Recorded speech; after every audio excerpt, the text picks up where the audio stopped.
Hey guys, Shadylikeatree here, and welcome in to Reminiscing with Shady, episode 58. This is Snowcraft. Snowcraft was developed in 1998. It was by Nicholas in New York as just a game for family and friends during Christmas time, and the game took off. And this is a game I played very, very much in middle school. Just because, it was really the only thing you could play in school. Back, and I'm sure that a lot of you experience this now, but back when the internet was first kind of around, there weren't as good of filters on games and game-related content as there are now. And so a lot of games like this, and there's actually another game I'm trying to figure out a way to play called Coke Music, were able to be played for various reasons in the library and in the computer labs of of my schools. And this was one that I played a lot of time on, spent a lot of time on, and I even played it at home. Basically, the idea is you're the red team and you go up against the green team, and the idea is that you have to knock them all down with snowballs. It's a very simple game, and I know it's it's really nice outside today, but this game was made as a Christmas gift, as I'd said. But basically, your guys take 2 hits to knock down. You only get 3 of them, and their guys take 3 hits. But early on, I learned a trick to advance to all the high levels like this. Is you just move the guys, wait for them to throw all their balls, and then you move your last guy. So you put everyone down there in the bottom left-hand corner, keeps them safe, keeps them out of throwing distance and harm's way, and then you can just systematically pick the green team apart whilst also protecting your remaining red guys as best you can. And you also get dizzy after 1 hit instead of 2, which kind of puts you at a disadvantage. But yeah, so this game's just a lot of fun to play. It's a game I played. It was created in 1998, I believe. I played it all through middle school, into high school some, and this was really at a time when a lot of people were afraid of the internet because they didn't know a whole lot about it. I know that's hard to believe, but back here, not a lot of parents especially knew anything about internet, video games. Skype wasn't invented yet, Facebook wasn't invented yet, MySpace wasn't even invented yet. We didn't even have Zanga. Does anybody remember Zanga?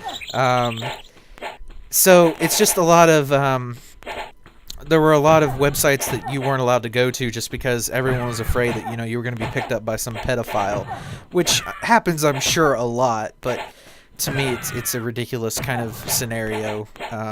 But I mean, I suppose it could happen. But yeah, this game was just it was a lot of fun to play at school. That's where I logged most of my times playing it in computer class because I was a really excellent typer, still am. And I had a lot of free time, so I would play this, and we'd play Coke Music, and then there were some other games. There was a couple music game, I don't remember the name of it, but it was basically I Just Want to Fly. It was a Nickelodeon game, I believe. And a couple episodes ago, or it might have been last week, I did an episode on SpongeBob Flip or Flop, and that was another one of those games that we were allowed to play, even though technically we weren't allowed to play games. So I just wanted to show this one off to you. It's just a lot of fun. Like I said, it's really basic, really simple, and it went viral, and I can see why it goes viral, because not only is it fun, but it's addicting, because you can get past the first few levels pretty easily, pretty handily. But after that, you kind of want more, and you want to play it more, and you want to not lose a guy, or you want to make it to the end. I think there's 15 levels, if I remember correctly. I don't get all the way to the end, spoiler alert. I don't get all the way to the end here because sometimes there's just too many of them to do anything about. And I wasn't very patient. Plus, the game was, a little bit longer than 7 minutes. But yeah, they come out each time in different formations, like this one. This one's one of the easier ones to kind of get around. But there's the one I fail at. You're gonna see why I fail at it. It's just really, really difficult.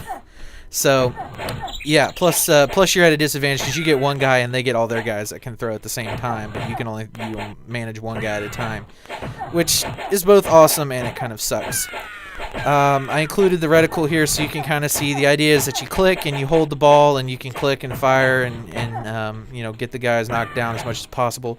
And I'm about 90% sure you can hear the train that's coming because I have my window open because it's 72 degrees outside right now and I'm hot.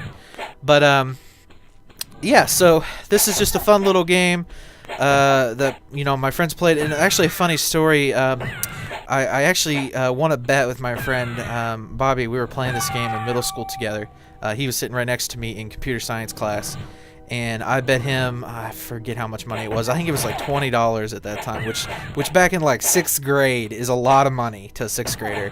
And you know, and that was like the first time I ever felt like real money, and I was really happy about that. But yeah, we bet $20 as to who could do better in this game, and I ended up winning, and I'm very happy about that. So that was kind of another little anecdote about this story.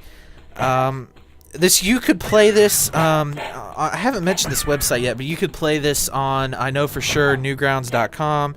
You could play this on the Snowcraft website. Which is actually, I found it on Newgrounds, because back in those days, Newgrounds was where it was for online video games. I mean, you had all those little crappy sites with all the ads and the viruses and stuff, but I trusted Newgrounds. I still kind of do. I don't go there very often. And this is the level in which I lose right here. You can see me just like, oh boy. I even forsake that other guy because I know he's not coming over here. There's no way.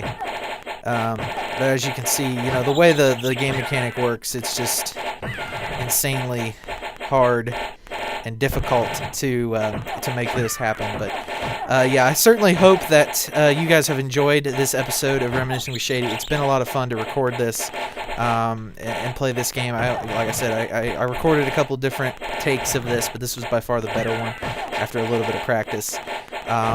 It's just a wall of green dudes trying to throw snowballs at me, and I get a few of them, but it's not enough. They're too strong. There's too many of them, and then actually right there you can't see him, but there's a guy hiding, and I get taken out right there. So, again, this has been Reminiscing with Shady, episode 58. This is Snowcraft. I hope you guys enjoyed, and I'll see you next time.